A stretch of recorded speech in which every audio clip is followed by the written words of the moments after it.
இன்னைக்கு டே எப்படி போச்சுன்னு பார்க்கலாமா? அதுக்கு முன்னாடி யாருக்கெல்லாம் மருதாணி ரொம்ப பிடிக்கும்னு எனக்கு ஒரு கமெண்ட் பண்ணுங்க. எனக்கு மருதாணி ரொம்ப ரொம்ப பிடிக்கும். மெஹந்தியை கம்பேர் பண்ணும்போது மருதாணி தான் பிடிக்கும்.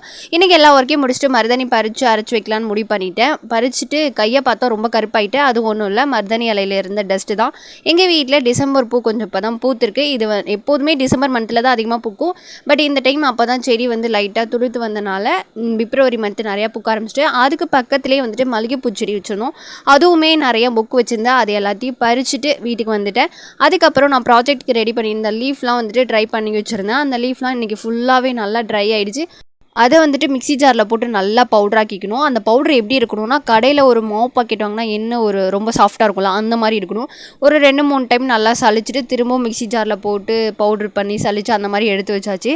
அதுக்கப்புறம் நாளைக்கு மார்னிங்கே ஹாஸ்டல் போகிறனால கொய்யாப்பழம் பறிக்கலாம் ஈவினிங் சொல்லிட்டு நானும் எங்கள் வீட்டு குட்டீஸும் கொய்யாப்பழம் பறிக்க போயிட்டோம். கிட்டத்தட்ட 7-8 கொய்யா மரம் இருக்குது. ஆனால் அந்த குரங்கெல்லாம் பறித்து சாப்பிட்டது மீதம் ஒரு 4 கொய்யா மரத்தில் மட்டும்தான் 4 கொய்யாக்கா இருக்குது. அதை தான் இப்போ நாங்கள் பறித்து வீட்டுக்கு எடுத்துகிட்டு வந்தோம்.